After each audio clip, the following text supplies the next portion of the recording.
اعوذ باللہ من الشیطان الرجیم بسم اللہ الرحمن الرحیم ان اللہ وملائکتہ یصلون علی النبی یا ایہا الذین آمنوا صلوا علیہ وسلموا تسلیما اللہم صلی علی سیدنا و نبینا و شفیعنا و مولانا محمد وعلی آل محمد وبارک وسلم۔ محترم خواتین و حضرات، السلام علیکم۔ پیام صبح کے ساتھ ایک بار پھر حاضر میں ہوں آپ کا میزبان انیق احمد۔ پیام صبح میں ہم روزانہ کچھ آیات پر بات کرواتے ہیں، کچھ آیات منتخب کرتے ہیں اور ان پر گفتگو ہوتی ہے، سیکھتے ہیں ہم اپنے ملک کے ایک جید عالم دین سے، انہیں زحمت دیتے ہیں، وہ تشریف لاتے ہیں اور قرآن کریم کی ان آیات کو کھولتے ہیں، ایک ایک لفظ پر بات ہوتی ہے، معنی مفاہیم بالکل آسان انداز میں ہم تک پہنچا دیتے ہیں۔ ہم اپنے معزز علماء کے ہمیشہ شکر گزار رہتے ہیں۔ خواتین و حضرات، العلماء ورثۃ الانبیاء، علماء انبیاء کے وارث ہیں۔ اللہ کے رسول فرماتے ہیں صلی اللہ علیہ وآلہ وسلم، علماء قرآن کریم کے معنی مفاہیم کو نہ ہی صرف واضح کرتے ہیں بلکہ یہ ہمیں بتاتے ہیں کہ قرآن کریم کی تلاوت بھی بہت ضروری ہے، اس کا سمجھنا بھی بہت ضروری ہے اور اس پر عمل بھی کرنا اور قرآن کو وہاں تک پہنچانا جہاں تک کہ قرآن نہیں پہنچا، وہ بھی ایک مسلمان کی ذمہ داری ہے۔ خواتین و حضرات، یہ قرآن کریم کی یہ آیات ہم سے کیا مخاطبت کرتی ہیں، ہمیں کہاں دیکھنا چاہتی ہیں اور ہمیں کیسا دیکھنا چاہتی ہیں۔ آج ہم بات کروائیں گے ایک معزز مہمان سے، ایک معزز عالم دین سے، سورہ مومن کی آیات 3 اور 4 کے حوالے سے۔ خواتین و حضرات، یہ آیات بہت پڑھی جاتی ہیں اور ان آیات کے تعلق سے بہت سارے فرمودات بھی ہیں ان آیات کی اہمیت کے حوالے سے۔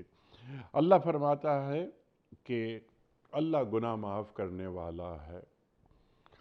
اللہ، اب یہ غافر ذنب کی بات ہوتی ہے، تو گناہ کے لیے بھی کئی الفاظ آتے ہیں قرآن کریم میں۔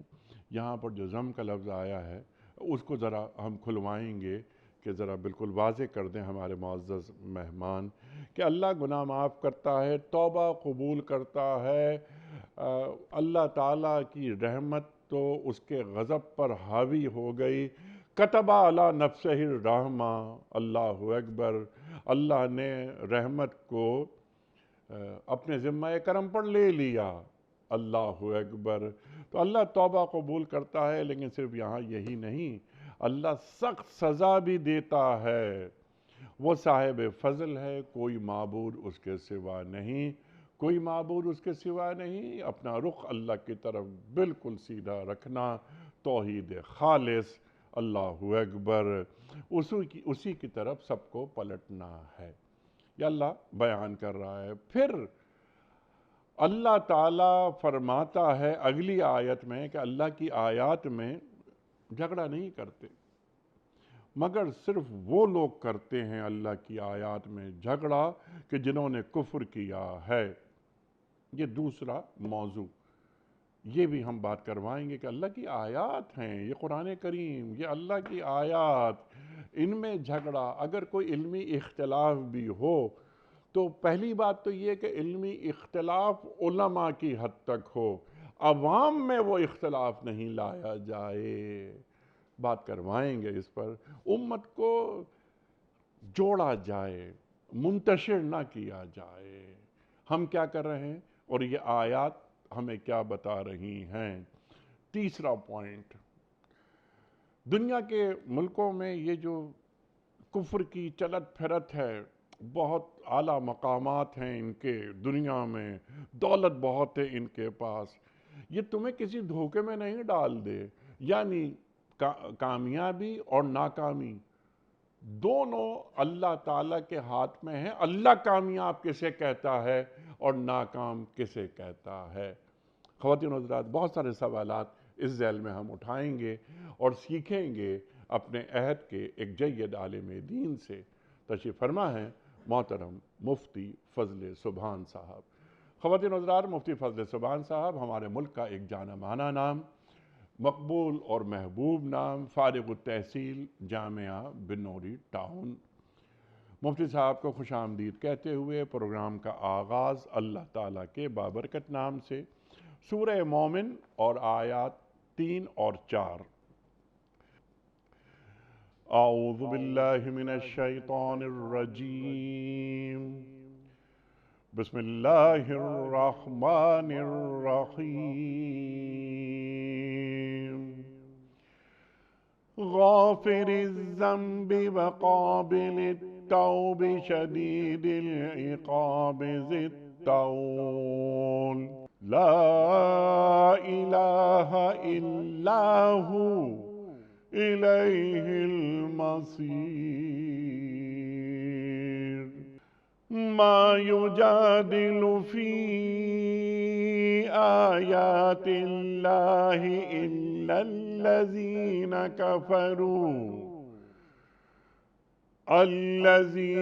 کفروا فلا یغررک تقلبهم فی البلاد۔ صدق اللہ العظیم۔ اللہ گناہ معاف کرنے والا ہے، توبہ قبول کرنے والا ہے، سخت سزا دینے والا اور بڑا صاحب فضل ہے۔ کوئی معبود اس کے سوا نہیں ہے، اسی کی طرف سب کو پلٹنا ہے۔ اللہ کی آیات میں جھگڑے نہیں کرتے مگر صرف وہ لوگ جنہوں نے کفر کیا ہے۔ اس کے بعد دنیا کے ملکوں میں ان کی چلت پھرت تمہیں کسی دھوکے میں نہ ڈالے۔ خواتین و حضرات، اس سے پہلے کہ ہم رکھیں آج کے پروگرام کے حوالے سے پہلا سوال محترم مفتی فضل سبحان صاحب کی خدمت میں، اس سے قبل کل کے پوچھے گئے سوال کا درست جواب اور آج کا سوال آپ کی خدمت میں۔ کل کا سوال ہمارا یہ تھا کہ نبوت کے کس سال سرکار دو عالم صلی اللہ علیہ وآلہ وسلم پر وحی کے نزول کا آغاز ہوا؟ درست جواب پہلے سال۔ آج کا سوال نوٹ فرما لیجئے، قرآن کریم میں یوم البدر کو کس نام سے پکارا گیا ہے؟ یوم الفرقان، یوم القیامہ یا یوم الفتح؟ جو درست جواب آپ سمجھتے ہوں روانہ فرمائیے۔ ہمارے فون نمبرز ہیں 009221345270009۔ ہمارا دوسرا فون نمبر ہے 009221343000980۔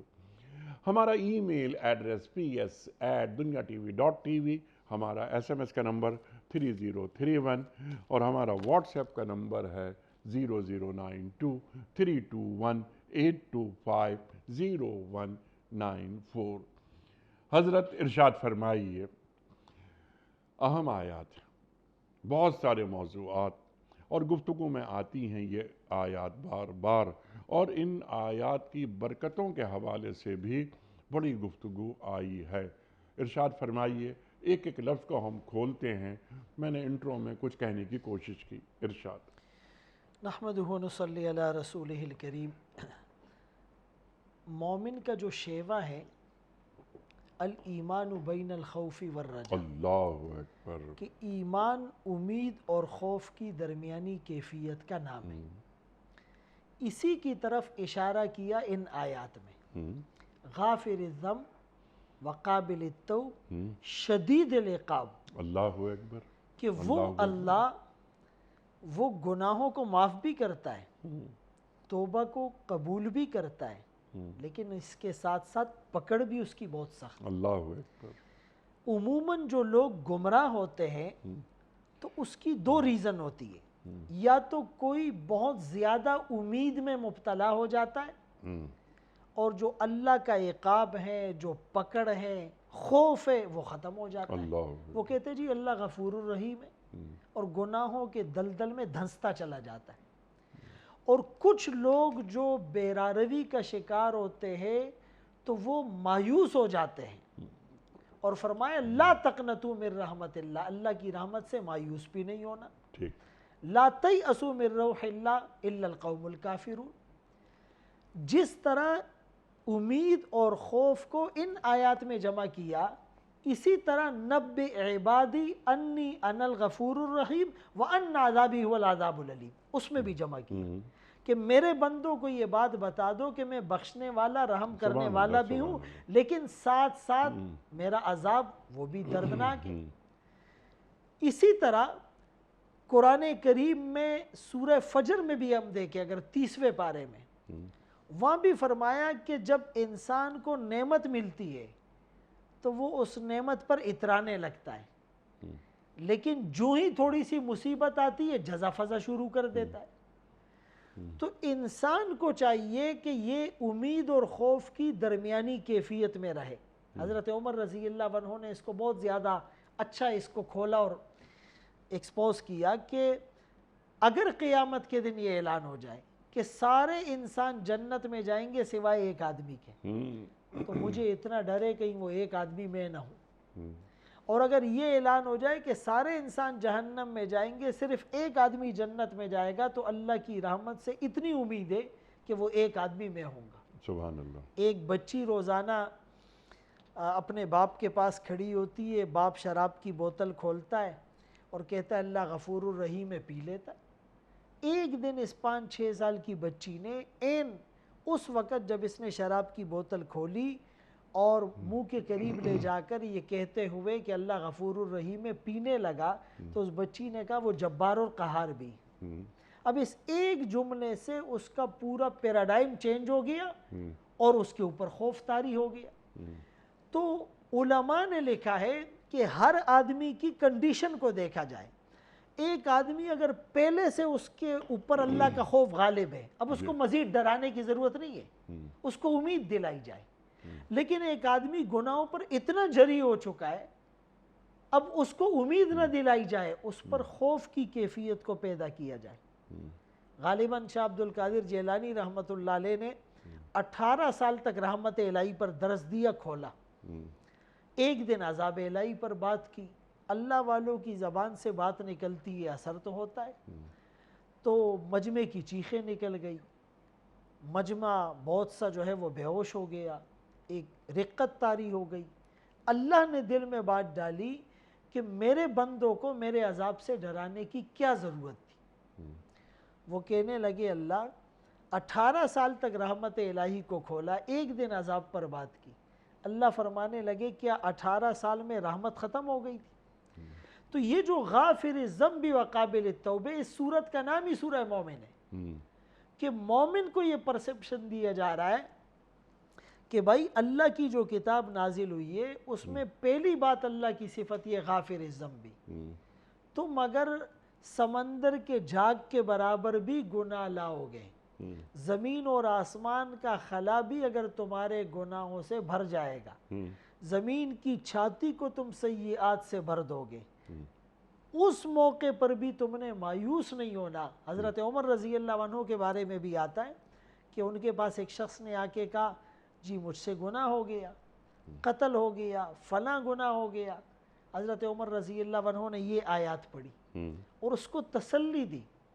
بنی اسرائیل کا واقعہ موجود ہے، 99 قتل کرنے کے بعد ایک کسی صوفی عابد کے پاس گیا، اب ظاہر ہے وہ عابد تھا، عالم نہیں تھا، اس نے کہا تمہاری بخشش تو پاسبل ہی نہیں، 99 قتل تم نے کیے۔ اس نے غصے میں یا جنجلاہٹ کا شکار ہو کر اس کو بھی قتل کر دیا۔ پھر جب ایک اہل علم کے پاس گیا تو اہل علم نے کہا کہ بھائی تمہارے معصیت کی باؤنڈریز تو ہو سکتی ہے، اس کی لیمیٹیشن تو ہو سکتی ہے، اللہ کی رحمت کی تو کوئی انتہا نہیں۔ ان رحمتی سبقت غضبی، میری رحمت تو میرے غضب پر غالب ہو چکی ہے، آگے بڑھ چکی ہے، اور اللہ نے اپنے آپ پر رحمت کو فرض کر لیا ہے۔ تو اسی لیے اس کو جب دلاسا دیا اور وہ توبہ کرنے کے لیے نکلا، اس برے لوگوں کی صحبت سے اچھے لوگوں کی صحبت کی طرف راستے میں انتقال ہوا، واقعہ موجود ہے، اللہ نے رحمت کے فرشتوں کے ذریعے سے اس کو جنت میں داخل کرا دیا۔ تو غافر الذنب وقابل التوب۔ اچھا، غافر الذنب یغفر الذنوب جميعا، قل یا عبادی الذین اسرفوا علی انفسهم لا تقنطوا من رحمت اللہ ان اللہ یغفر الذنوب جميعا انہ هو الغفور الرحیم۔ مفسرین نے لکھا کہ یہاں دیکھیں خطاب انڈائریکٹ خطاب ہے، اللہ نے نبی کے واسطے سے خطاب دیا، قل اے نبی آپ کہہ دیجیے، حالانکہ یا عبادی سے بات شروع ہو سکتی تھی. کیوں کہ اللہ ارحم الراحمین اور نبی رحمت للعالمین. نشہ بڑھتا ہے شراب جو شرابوں میں ملے. جب اللہ کی رحمت اور نبی کا رحمت للعالمین ہونا ملے گا تو اس رحمت کے سمندر میں جو بھی امتی غوطہ لگائے گا اس کی بخشش ہو جائے گی. اور انہو الغفور الرحیم پر بس نہیں ہے کہ جی آپ نے امید رکھنی ہے اور پھر آپ نے اپنی اصلاح کے لیے کوشش نہیں کرنی. نہیں، انیبوا الی ربکم، فرمایا تم اپنے رب کی طرف متوجہ ہو جاؤ. یہاں بھی فرمایا قابل التوب، وہ توبہ کو قبول کرنے والا ہے، لیکن توبہ قبول ہونے کی بھی لمٹ ہے. ان اللہ یقبل توبۃ العبد ما لم یغرغر، بے شک اللہ بندے کی توبہ قبول فرماتے ہیں جب تک نزع کی حالت نہ ہو. جب نزع کی حالت شروع ہوتی ہے، اذ زاغت الابصار، آنکھیں پتھرا جائے، وبلغت القلوب الحناجر، اور دل حلق کو آ جائے، کأنما یساقون الی الموت وهم ینظرون، جب موت کا نقشہ سامنے نظر آئے توبہ کا دروازہ بند ہو جاتا ہے. تو اس وقت سے پہلے تک توبہ کرو گے تو قبول ہوگی. لا تنفع نفسا ایمانها لم تکن آمنت من قبل. اس موقع پر تو فرعون نے بھی کہا تھا کہ میں ایمان لے آیا، اس کو جواب دیا گیا الآن قد عصیت من قبل وکنت من المفسدین. تو ان آیات کو کھولنے کے ساتھ ساتھ اس کا پس منظر بھی ہمارے سامنے ہو کہ گناہ معاف ہوں گے تو کب ہوں گے، کیسے ہوں گے. توبہ قبول ہوگی تو کیسے ہوگی، کب تک ہوگی. مفسرین نے تو لکھا نا توبوا الی اللہ توبۃ نصوحا. تو وہ کامل توبہ کیا ہے، اس کی 4 شرطیں. پہلی شرط انما التوبۃ والندم، ندامت ہو، عاجزی ہو. دوسری شرط اس گناہ کو اسی وقت چھوڑنا. اور تیسری شرط آئندہ نہ کرنے کا عزم کرنا. اور چوتھی شرط اس گناہ کی نحوست کو دھونے کے لیے نیکیاں کرنا. جب آپ اس پورے پیراڈائم کے ساتھ اس پر عمل کریں گے تو پھر اس کے جو ثمرات ہیں وہ سامنے آئیں گے. سبحان اللہ، سبحان اللہ، سبحان اللہ. اللہ تعالیٰ گناہوں کو معاف کرنا چاہتا ہے، اس کی رحمت اس کے غضب پر حاوی ہو گئی. یہ اللہ کی رحمت کے 100 حصے، 99 حصے اللہ نے اپنے پاس رکھے، ایک حصہ مخلوقات میں تقسیم کر دیا. 99 حصے رحمت کے وہ تقسیم ہوں گے قیامت کے دن. ٹھیک ہے مفتی صاحب؟ لیکن اس کے باوجود جواب دہی کا احساس، آپ نے فرمایا کہ مومن ہمیشہ بیم و رجا کے عالم میں رہتا ہے. اللہ اکبر، اللہ اکبر. اچھا، اب یہاں پر جو آپ نے توبہ تک آپ بات کو لے آئے تھے، جو کہ یہ آیت بیان کر رہی ہے، جو فلسفہ ہے وہ واضح ہو گیا. مفتی صاحب، یہ توبہ کی شرائط بھی آپ نے بتا دی، لیکن توبہ کی قبولیت سے اللہ کو کتنی خوشی ہوتی ہے؟ ماشاءاللہ، بہترین سوال. ایک حدیث قدسی میں فرمایا کہ جب میرا بندہ گناہ کرتا ہے اور پھر اس کے بعد ندامت ہوتی ہے، پھر رجوع کرتا ہے، تضرع خفیہ گڑ گڑاتا ہے، تو فرمایا کہ اللہ کو اتنی خوشی ہوتی ہے، اللہ اکبر کبیرہ. جیسے ایک آدمی صحرا میں ہے اور اس کا توشہ اور زادرہ اس کی سواری پر ہے اور اس کی سواری اس سے گم ہو جاتی ہے. وہ بہت تلاش بسیار کرتا ہے لیکن اس کو سواری نہیں ملتی، زادرہ اور توشہ بھی نہیں ملتا. اور وہ تھک ہار کر، مایوس ہو کر، مرنے کے انتظار میں اسی جگہ پر آ کر لیٹ جاتا ہے. آنکھ لگ جاتی ہے. اچانک اس کی آنکھ کھلتی ہے تو سواری بھی کھڑی ہے، توشہ اور زادرہ بھی موجود ہے، زندگی کی رمق اور کرن بھی اس کو نظر آنے لگی. اب وہ کتنا خوش ہوتا ہے. فرمایا اس سے زیادہ خوشی اللہ کو تب ہوتی ہے جب کوئی گناہگار بندہ لوٹ کر آتا ہے. اللہ. اور یہ جو عذاب ہوتا ہے نا، ایک ہوتا ہے اس کا ٹریلر اور جھلک دکھانا. تو کبھی کبھی چھوٹا عذاب دے کر اللہ پاک اس کو اپنی طرف بلانا چاہتے، لعلہم یرجعون. وَلَنُذِيقَنَّهُم مِّنَ الْعَذَابِ الْأَدْنَىٰ دُونَ الْعَذَابِ الْأَكْبَرِ لَعَلَّهُمْ يَرْجِعُونَ. جیسے ہم پتنگ کو ڈور کے ذریعے سے کھینچتے ہیں تو اللہ پاک مصائب اور آلام کی رسیوں میں الجھا کر کبھی کبھی بندے کو اپنے قریب لاتے ہیں. مفتی صاحب، کیا ایسا بھی ہوتا ہے کہ کوئی بڑا مقام بندے کو دینا ہوتا ہے لیکن اس کے جو اعمال ہیں وہ اس سطح تک نہیں پہنچ پاتے، تو آزمائش میں ڈال کر اس آزمائش کی کٹھالی سے گزار کر اللہ تعالیٰ اسے بڑے مقام پہ فائز کر دیتا ہے۔ بالکل، امی عائشہ رضی اللہ عنہا روایت کرتی ہیں، اللہ کے رسول صلی اللہ علیہ وسلم کا فرمان ہے کہ اللہ کسی آدمی کو بڑا مقام دینا چاہتے ہیں اور وہ اپنی عبادت کے بلبوتے پر اس مقام تک نہیں پہنچ پاتا، اس پر تکلیف، آزمائشیں، پریشانی آتی ہے، یہ اس پر صبر کرتا ہے، اللہ اس کو وہ مقام دیتے ہیں، اللہ اکبر کبیرہ، کہ قیامت کے دن جن لوگوں کی زندگی عافیت میں گزری ہوگی، وہ جب مصائب اور آلام والوں کو صبر کی وجہ سے اس اونچے مقام پر دیکھیں گے تو رشک کریں گے، کاش ہمارے بدن کو لوہے کی کینچیوں سے کاٹا جاتا، ہم صبر کرتے آج ہمیں بھی وہ مقام ملتا۔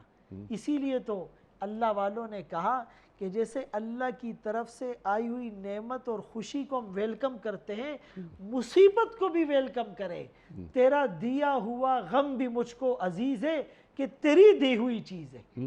فرمایا ایک اللہ والے پر کوئی مصیبت اور آزمائش آئی، اس نے کہا شکر ہے مصیبت میں گرفتار ہوا، معصیت میں گرفتار نہیں ہوا۔ خود رسول اللہ صلی اللہ علیہ وسلم نے فرمایا سب سے زیادہ آزمائشیں انبیاء پر آئی، اور پھر جو نبیوں کے نہج کے جتنا قریب ہوگا اس پر آزمائشیں آئے گی، اور فرمایا سارے نبیوں کی آزمائشیں ایک طرف، محمد الرسول اللہ صلی اللہ علیہ وسلم کی آزمائشیں دوسری طرف، فرمایا یہ آزمائشیں زیادہ تھی۔ تو یہ جو آپ نے جس بات کی طرف اشارہ کیا بالکل یہی بات ہے کہ بھائی اللہ پاک توبہ تو قبول کریں گے، لیکن اس توبہ کے لیے ہمیں اس کرائیٹیریا پر چلنا پڑے گا، اور آزمائشوں کو، آلام کو، مصائب کو برداشت کرنا پڑے گا۔ سورہ عنکبوت کی غالباً دوسری آیت، احسب الناس ان یترکوا ان یقولوا آمنا وہم لا یفتنون، لوگ یہ گمان کرتے ہیں کہ ہم آمنا کہیں گے، ہمیں آزمایا نہیں جائے گا۔ ام حسبتم ان تدخلوا الجنہ ولما یأتکم مثل الذین خلو من قبلکم مستهم البأساء والضراء وزلزلوا حتى يقول الرسول والذین آمنوا معه متى نصر اللہ۔ اللہ اکبر۔ کیا تم یہ گمان کرتے ہو کہ جنت میں چلے جاؤ گے اور تم پر وہ حالات نہیں آئیں گے جو پہلے لوگوں پر آئے، مصیبتیں، آزمائشیں، تکالیف، زلزلو، انہیں ہلایا گیا، انہیں جھنجھوڑا گیا، ایون کہ رسول اور پکے مصاحبین بھی پکار اٹھے اللہ مدد کب آئے گی، اس موقع پر بھی اللہ اکبر کبیرہ۔ تو اگر ہم ان تمام چیزوں کو سامنے رکھ کر ان آیات پر غور کریں گے تو پھر ہم گمراہ نہیں ہوں گے۔ امید کا بھی ایک لیول ہوگا اور خوف کا بھی ایک لیول ہوگا، اور یہ درمیانی راہی اعتدال والی ہے۔ کنتم امتا وسطا، تم بہترین، تم معتدل امت۔ سبحان اللہ، سبحان اللہ، معتدل، اور تم خیر امت اخرجت للناس، اللہ اکبر، نکالی گئی ہے یہ امت۔ جس ذیل میں آپ بات فرما رہے تھے تو قرآن کریم کی ایک آیت میرے ذہن میں آ رہی تھی کہ ما یفعل اللہ بعذابکم ان شکرتم وآمنتم، اللہ کو کیا پڑے گا تمہیں عذاب دے، تو بس تم شکر گزاری کرو اور ایمان لاؤ۔ اللہ اکبر۔ تو اللہ تعالیٰ ہمارے گناہوں کو بھی معاف کر دیتا ہے، ہماری توبہ کو بھی قبول کر لیتا ہے۔ اچھا، ایک سوال اور ہم سیکھنا چاہ رہے ہیں آپ سے کہ گناہوں کی معافی کے لیے کیا توبہ ضروری ہے؟ دیکھیں یا ہمارے گناہوں کو، یعنی بعض گناہوں کو اللہ خود معاف کر دیتا ہے؟ دیکھیں دو باتیں ہیں، ایک تو جو آپ نے آیت تلاوت کی تو میرے ذہن میں بھی اللہ نے ایک دو آیتیں ڈالی کہ اللہ تمہیں عذاب دے کر کیا کریں گے اگر تم شکر کرو گے، ایمان لاؤ۔ جی ہاں۔ اسی طرح ایک موقع پر فرمائے وَمَا كَانَ اللَّهُ لِيُعَذِّبَهُمْ وَأَنْتَ فِيهِمْ، اللہ اکبر، جب تک آقا آپ کے درمیان موجود ہے اللہ آپ کو عذاب نہیں دیں گے۔ سبحان اللہ۔ مفسرین نے لکھا کہ آقا کا پردہ فرما جانا، لیکن آقا کی سنت اگر تم میں موجود ہے پھر بھی عذاب نہیں دیں گے۔ سبحان اللہ۔ اور دوسرے موقع پر فرمایا کہ اللہ عذاب نہیں دیں گے جب تک لوگ استغفار کرتے رہیں گے۔ تو ہم ایمان، شکر، استغفار اور نبی کی سنتوں کو لے کر جب چلیں گے تو ہم عذاب سے بچ جائیں گے۔ جہاں تک آپ کا دوسرا سوال تھا کہ بھائی بغیر توبہ کے بھی اللہ معاف فرمائیں گے، تو دیکھیں ایک تو توبہ ندامت کا نام ہے، اور بعض اوقات توبہ وہ صرف اللہ کو پتہ ہوتا ہے اور اس بندے کو. موسیٰ علیہ السلام کا دور ہے، قحط سالی ہے، بارش نہیں ہو رہی، وہ اپنی قوم کے مرد عورتیں بچے بوڑھوں کو لے کر گریہ زاری کے لیے میدان میں نکلے، تھوڑا سا صدقہ خیرات دیا، اللہ بارش برسا دے. اللہ نے دل میں وہی ڈالی، القاء کیا، اے موسیٰ اس مجمع میں ایک گناہگار ایسا ہے جب تک وہ مجمع سے نکلے گا نہیں، بستی سے جائے گا نہیں، میں بارش نہیں برساؤں گا. موسیٰ علیہ السلام نے اعلان کر دیا. اب اس گناہگار کو پتا تھا کہ یہ تو میں ہوں. اب وہ ہاتھ اٹھاتا ہے تو دنیا کو پتہ چل جاتا ہے، اس کی آنکھ سے آنسو آتا ہے، زبان سے آواز نکالتا ہے، ڈسکلوز ہو جاتا ہے. دل ہی دل میں تار اللہ سے جوڑ دی. اللہ تجھے پتہ ہے، میں ندامت کے ساتھ معافی مانگتا ہوں. تھوڑی دیر میں بارش برسنے لگی، معاملہ جل تھل ہو گیا. موسیٰ علیہ السلام پریشان، اللہ کوئی مجمع سے نکلا نہیں، بارش برس گئی. فرمایا موسیٰ یہ میرا اور میرے بندے کا معاملہ ہے، اور میں اپنے بندے کو کسی کے سامنے رسوا نہیں کرتا. بہت سے گناہوں کو اللہ بغیر توبہ کے معاف کرتے ہیں، یہ قرآن سے ثابت ہے. وَمَا أَصْوَابَكُم مِّن مُّصِيبَةٍ فَبِمَا كَسَبَتْ أَيْدِيكُمْ وَيَعْفُو عَن كَثِيرٍ. تمہیں جو بھی مصیبتیں پہنچتی ہیں تمہارے کرتوت اور تمہارے اعمال کا شاخسانہ ہے، لیکن بہت سو کو تو اللہ معاف کر دیتے ہیں. اگر ہر گناہ پر پکڑ ہوتی، چہرے مسخ ہو جاتے، ہاتھ مروڑ دیے جاتے، پاؤں شل ہو جاتے، آنکھیں پھوڑ دی جاتی، اور کوئی ہم سے دعا سلام نہیں کرتا، ہمارے بدن سے اور جسم سے بدبو آنے لگ جاتی، لیکن بہت سے گناہوں پر اللہ نے ستاری کی چادر ڈالی ہوئی ہے. اللہ کو اپنے بندوں سے محبت اتنی ہے کہ اللہ بہت سے گناہوں کو معاف کر دیتے ہیں اور پردہ ڈال دیتے ہیں. سبحان اللہ، سبحان اللہ. اور توبہ کے لیے، استغفار کے لیے ضروری نہیں کہ کسی جرم کا ارتکاب کیا جائے. اللہ تعالیٰ کی شکر گزاری کے لیے بھی استغفار پڑھا جا سکتا ہے نا، اور پڑھنا چاہیے. بڑی فضیلت ہے. سرکار دو عالم صلی اللہ علیہ وآلہ وسلم استغفار پڑھ رہے ہیں. اللہ اکبر. ذرا اس کو کھولیے. لِيَغْفِرَ لَكَ اللَّهُ مَا تَقَدَّمَ مِن ذَنبِكَ وَمَا تَأَخَّرَ. اللہ نے پہلے سے اعلان کر دیا کہ کچھ ہو بھی ہم نے معاف کر دیا. اور واللہ یعصمک، اور اہل سنت والجماعت کا جو عقیدہ ہے کہ انبیاء تو معصوم عن الخطا ہوتے ہیں، ان سے تو خطا کا صدور ممکن ہی نہیں. یعنی وما ینطق عن الہوا ان ہوا الا وحی یوحا، جن کی ہر بات وحی الہی کے مطابق ہوتی ہے. تو اللہ کے رسول صلی اللہ علیہ وسلم فرماتے ہیں میں دن میں 70 بار 100 بار استغفار کرتا ہوں. مفسرین نے لکھا کہ یہ تحدید نہیں، تکثیر مراد ہے. 70 یا 100 کا عدد مراد نہیں ہے، کثرت کی طرف اشارہ ہے. تو جب آپ سے پوچھا گیا کہ آپ بھی اتنا روتے ہیں، فرمایا افلا اکون عبدا شکورا، کیا میں اللہ کا شکر گزار بندہ نہ بنوں. تو یہ جو استغفار ہے، استغفار ضروری نہیں کہ آپ سے گناہ ہو، بلکہ اپنے رفع درجات کے لیے، اور اللہ نے جو گناہوں سے بچایا ہے یہ بھی تو اس کی نعمت تھی. تو اس پر شکرانے کے طور پر استغفار کیا جائے. اور استغفار، حسن بصری رحمۃ اللہ علیہ کا واقعہ یاد آ گیا. ان کے پاس شاگرد بیٹھے ہوئے ہیں، ایک سائل آ کر کہتا ہے کہ حضرت میرے پاس مال نہیں ہے، فقر و فاقہ ہے، کوئی وظیفہ بتلا دیجئے. حضرت نے کہا استغفار کرو. دوسرا آدمی آیا، حضرت بارش نہیں ہو رہی، قحط سالی ہے، آپ کوئی وظیفہ بتائے. حضرت نے فرمایا استغفار کرو. تیسرا آدمی آیا، حضرت میری اولاد نہیں، آپ وظیفہ بتلا دیجئے. حضرت نے فرمایا استغفار کرو. بعد میں شاگردوں نے کہا حضرت 3 سائل آئے اور سب کی منشا اور حاجت الگ الگ، آپ نے وظیفہ ایک بتایا. تو حضرت نے گویا کہ یوں جواب دیا جیسے کہ بھائی بعض چیزیں ملٹی ہوتی ہیں، بہت سی چیزیں اس میں سما جاتی ہیں. فرمایا کہ اس استغفار میں اللہ نے ہر چیز کا حل بتایا. تم نے قرآن کو نہیں پڑھا؟ 29واں پارہ سورہ نو، استغفروا ربکم، استغفار کرو اپنے رب سے، انہو کان غفارا، وہ گناہ معاف کرے گا. یرسل السماء علیکم مدرارا، وہ بارش برسائے گا. یمددکم باموال، وہ مال دے گا، وہ بنین وہ اولاد دے گا۔ اللہ تو استغفار کے ان ثمرات کو سامنے رکھ کر اگر ہم استغفار کریں گے تو دنیا بھی بنے گی اور آخرت بھی۔ سبحان اللہ سبحان اللہ۔ تو استغفار پڑھنے کے عمل کو حرز جاں بنا لینا چاہیے کہ روزانہ استغفار پڑھی جائے۔ اللہ اکبر اللہ اکبر۔ مفتی صاحب ذرا آگے چلتے ہیں کیونکہ ایک بڑا موضوع میں چاہتا ہوں اس پر تفصیلی آپ بات فرمائیں کہ اللہ کی آیات میں جھگڑا نہیں کرتے، مگر وہ لوگ جھگڑا کرتے ہیں جنہوں نے کفر کیا۔ اللہ اکبر۔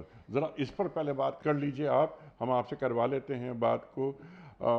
ایک واقعہ یاد آیا کہ سرکار دو عالم صلی اللہ علیہ وآلہ وسلم کمرے میں تشریف فرما ہیں، دو صحابی کسی آیت پر لڑ رہے ہیں، اختلاف ہو گیا، آپ باہر تشریف لائے اور آپ نے فرمایا کہ سابقہ امتیں اس لیے ہلاک ہوئیں کہ وہ اللہ کی آیات پر جھگڑا کرتے تھے۔ اللہ اکبر۔ آپ ارشاد فرمائیے، کھولیے ذرا اس بات کو۔ وہ جو واقعہ تھا تو وہ تقدیر پر بحث کر رہے تھے، اچھا۔ اور تقدیر معلق اور تقدیر مبرم ہے، تو اس پر اللہ کے رسول صلی اللہ علیہ وسلم نے فرمایا کہ پچھلی امتیں بھی اس لیے ہلاک ہوئی کہ وہ تقدیر میں بحث میں پڑ گئی۔ اچھا، ایک حدیث کا مفہوم یہ بھی ہے کہ پچھلی امتیں جو ہلاک ہوئی قیل اور قال اور کثرت سوال کی وجہ سے، بہت زیادہ بحث مباحثہ کرنا، سوالات اور بال کی کھال اتارنا۔ اسی طرح ایک موقع پر فرمایا فہم السوال نصف العلم، اگر سوال کرنا بھی ہے تو پیرایا دیکھ کر، موقع محل دیکھ کر، الفاظ کا اچھا چناؤ اور انتخاب کر کے۔ دیکھیے بنیادی طور پر یہ جو آیت ہے کہ اللہ کی آیات میں نہیں جھگڑتے مگر کافر، تو اذا رأیت الذین یخوضون فی آیاتنا فاعرض عنہم حتی یخوضوا فی حدیث غیرہ۔ اللہ کے رسول صلی اللہ علیہ وسلم کی وساطت سے امت کو تعلیم دی گئی کہ جب تم ان لوگوں کو دیکھو جو میری آیات میں غوطے لگاتے ہیں، بحث کرتے ہیں، مباحثہ کرتے ہیں، جدال کرتے ہیں اور اپنی طرف سے اس کی جو ہے وہ تفصیلات کرتے ہیں، تو آپ ان سے کنارہ کش ہو جائیں اس وقت تک جب تک یہ اس ٹاپک کو چھوڑ کر کسی دوسری بات میں نہ لگ جائیں۔ اور پھر فرمایا فَلَا تَقْعُدْ بَعْدَ الذِّكْرَىٰ مَعَ الْقَوْمِ الظَّالِمِينَ، اگر آپ پہلے سے وہاں بیٹھے ہوئے اور آپ کو خیال نہ رہا تو جیسے ہی یہ بات یاد آ جائے تو آپ فوراً اٹھ کر وہاں سے چلے جائیں۔ یہ تو بہت غلط بات ہے اور اس کی وجہ سے بعض اوقات انسان کفر تک چلا جاتا ہے۔ اللہ کے رسول صلی اللہ علیہ وسلم کی ایک حدیث ہے کہ قیامت کے قریب ایسا زمانہ آئے گا یصبح مؤمنا یمسی کافرا، صبح آدمی مومن ہوگا شام کو کافر۔ کیسے؟ آپ نے وضاحت کی، وہ ایسے کہ وہ اپنی زبان سے ایک چھوٹا سا جملہ نکالے گا جس کو وہ معمولی سمجھے گا، لیکن اس کی وجہ سے وہ دائرہ اسلام سے نکل جائے گا۔ تو یہ جو ہر جگہ پر آج ہم نے دین کو موضوع بحث بنا لیا ہے، آپ نے ایک انٹرو میں بہت اچھی بات کی کہ اختلاف علماء کی حد تک رہے تو وہ جائز ہے، اگر وہ علمی اختلاف عوام میں آ جائے گا تو عوام اس کے حدود اور قیود کو، اس کی تعبیرات کو نہیں سمجھ پاتی، اور وہ اپنے اس کم علمی کی وجہ سے، کم فہمی کی وجہ سے خدا نخواستہ وہ ایسے کلمات ادا کریں گے کہ ان کا ایمان خطرے میں پڑ جائے گا، ان کے عقیدے میں دراڑ پڑ جائے گی۔ تو ایک کوشش تو ہم نے یہ کرنی ہے کہ ان موضوعات کو علمی طور پر اہل علم کی درمیان ہی رکھا جائے، اس کو عوامی سطح پر بالکل ڈسکس نہ کیا جائے۔ اور اس آیت میں یہ جو بات بتائی، اور یہ ذمہ داری علماء کی ہے، علماء کی ہے، لیکن عوام آج کل ہر آدمی اسکالر بن کر ٹی وی پر آ رہا ہے۔ بدقسمتی یہ ہے کہ علماء کو ہر فورم تک رسائی نہیں دی جا رہی۔ دیکھیں کچھ پروگرامات ایسے ہیں جہاں پر جید اور مستند علماء کو لایا جا رہا ہے، لیکن بہت سے ٹی وی چینلز پر پراپر مستند علماء نہیں ہیں، قرآن اور حدیث کے علوم سے وہ واقف نہیں ہیں، بعض چند آیات یا عربی جملے سیکھ کر وہ دین کی تشریح اور ریپریزنٹیٹیو بنے ہوئے ہیں۔ یہ لوگوں کے لیے تباہی ہے۔ ہم میڈیا کو بھی اس میں کردار ادا کرنا چاہیے کہ بھائی ایک علمی بیس پر پراپر عالم اور مفتی کو آنا چاہیے، ہر آدمی وہ اس منصب کا اہل نہیں ہے. اور اذا وسد الامر الى غیر آلہ فانتظر الساعہ، جب ذمہ داری نااہل لوگوں کے سپرد کر دی جائے قیامت کا انتظار کیجئے. آپ میڈیکل اور طب پر کوئی پروگرام کرتے ہیں، آپ کوالیفائڈ ڈاکٹر کو بلائیں گے، اس کی ڈگریز آپ کے سامنے ہوگی، اس کا کرائٹیریا آپ کے سامنے ہوگا. آپ کسی عام آدمی کو جو نان کوالیفائڈ ڈاکٹر ہو بٹھا کر جب پوری دنیا کو میڈیکل کی باتیں اس کے ذریعے سے بتائیں گے، یہ ان کے لیے خطرہ ہے. یہی چیز آج دین کے ساتھ کھلواڑ ہو رہا ہے. تو اس سے ہمیں بچنا چاہیے. رسول اللہ صلی اللہ علیہ وسلم نے فرمایا قیامت کے قریب لوگ جہلا کو عالم بنائیں گے، اپنا مقتدا بنائیں گے، ان سے سوال کریں گے، وہ بغیر علم کے فتویٰ دیں گے، ضلوا و اضلوا، خود بھی گمراہ ہوں گے، دوسروں کو بھی گمراہ کریں گے. تو اس مسئلے پر بہت زیادہ احتیاط اور توجہ کی ضرورت ہے. سبحان اللہ، سبحان اللہ. خاص طور پہ کہ علماء امت کے انتشار کا سبب نہ بنے بلکہ امت کو قریب کریں. وہ علمی اختلاف جس کی سطح بڑی بلند ہوتی ہے، عوام الناس کا جو ذہنی ہاضمہ ہے وہ اتنا قوی نہیں ہوتا کہ وہ ان باتوں کو سمجھ سکیں. تو علماء کوئی علمی اختلاف وہ عوام الناس میں لانے سے گریز کریں. نمبر 1، ممبر پر بیٹھ کر وہ اختلاف نہیں لائیں. اختلاف و امتی رحمتن، اللہ کے رسول فرما رہے ہیں صلی اللہ علیہ وآلہ وسلم کہ میری امت میں اختلاف رحمت ہے. لیکن وہ کہ جیسا آپ نے فرمایا علمی اختلاف، اگر کوئی علمی اختلاف ہے تو ایک اپنائیت کے ساتھ بات سمجھنے کے لیے سوال کیا جائے اور ایک دوسرے کو کمپلیمنٹ کیا جائے، آگے بڑھا جائے، دین کو فائدہ پہنچے، مسلک کو فائدہ نہ پہنچے. مسلک کو ذہن میں رکھا جاتا ہے، مسلک کو فائدہ پہنچ جاتا ہے اور دین کو نقصان پہنچ جاتا ہے. ایسا ہوتا ہے نا مفتی صاحب؟ بالکل ایسا ہوتا ہے. اللہ اکبر، اللہ اکبر. اچھا، یہ تو ہے علماء کی ذمہ داریاں. ایک عام آدمی مجھ جیسا وہ کیا کرے؟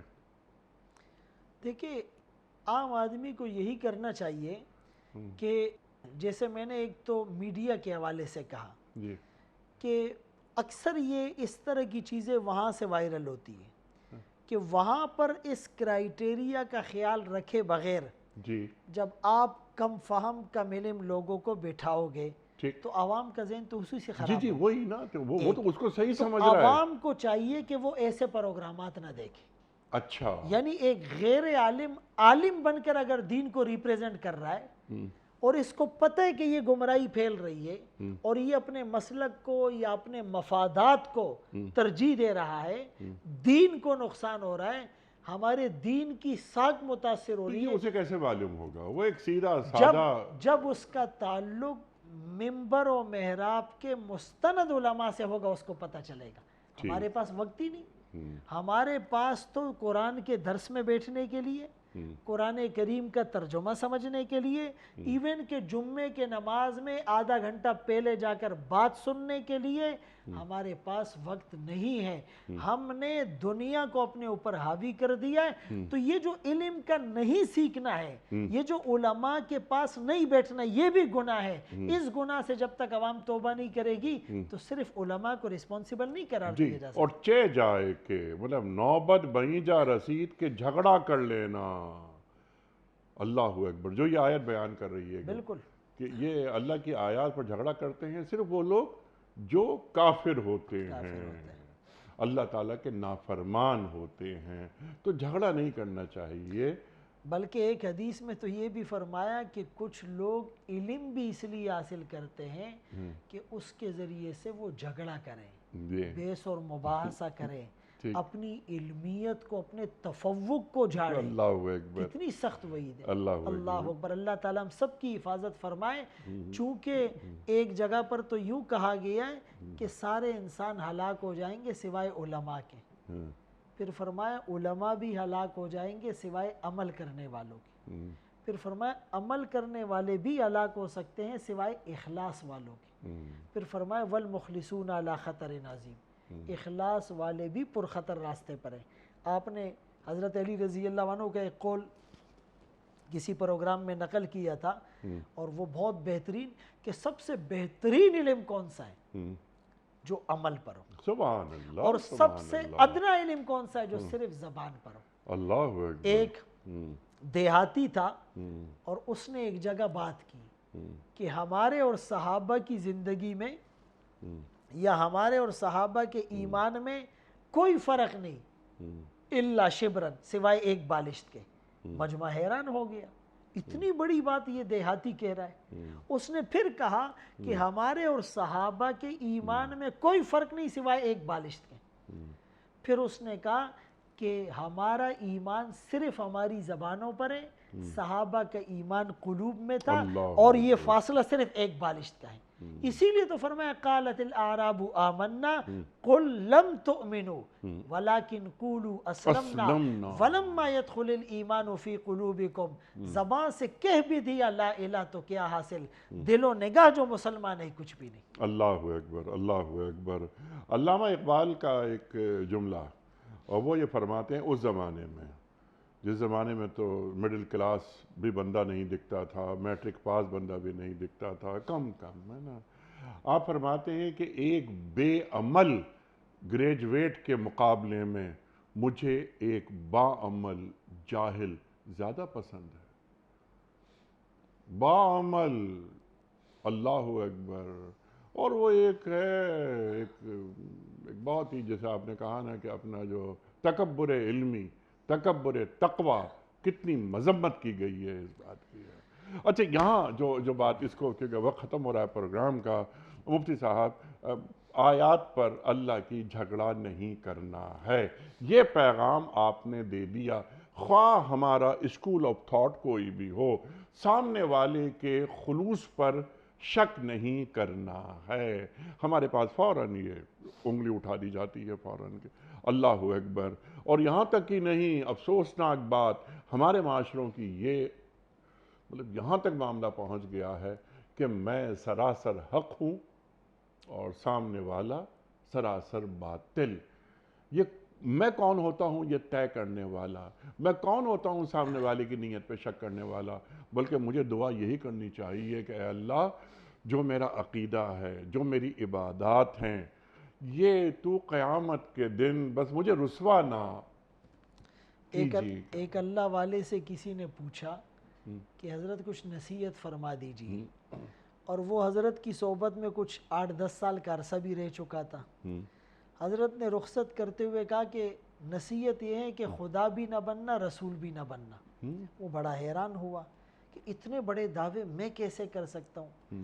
فرمایا خدا بننے کا مطلب یہ کہ بس میری ہر بات ٹھیک ہے، دوسرا غلط ہے، اور رسول بننے کا مطلب کہ کوئی مجھ سے ناراض نہ ہو، ہر ایک میرا مقلد رہے اور میرا فالوور رہے، ایسا نہیں ہوگا۔ یہ دنیا کا نظام ہے، کبھی آپ ٹھیک ہوں گے، کبھی آپ غلط ہوں گے۔ تو یہ جو پیراڈائم ہوتا ہے کہ اپنے آپ کو ہمیشہ صحیح سمجھنا، یہ مہلکات، جو ہلاک کرنے والی 7 چیزیں حدیث پاک میں بتائی گئی، جس کو موبقات بھی کہا گیا، اس میں ایک بات اعجاب المرء برأیہ او بنفسہ، کہ آدمی کا اپنی بات کو اور اپنی رائے ہی کو صحیح سمجھنا اور دوسرے کو غلط کہنا۔ تو ایک تو اس سے ہم بچیں، جب تک اس سے ہم نہیں بچیں گے تو ہماری بات نہیں ہوگی۔ پھر یہ جو ہم علم کی بات بار بار کرتے ہیں، تو علم کی ایک تقسیم تو جو رسول اللہ صلی اللہ علیہ وسلم کے فرامین سے ثابت ہے کہ آپ نے علم کو 2 حصوں میں تقسیم کیا، ایک علم نافع، ایک علم غیر نافع۔ علم نافع اللہم انی اسألک علما نافعا، اور علم نافع کیا ہے؟ جس پر عمل ہو۔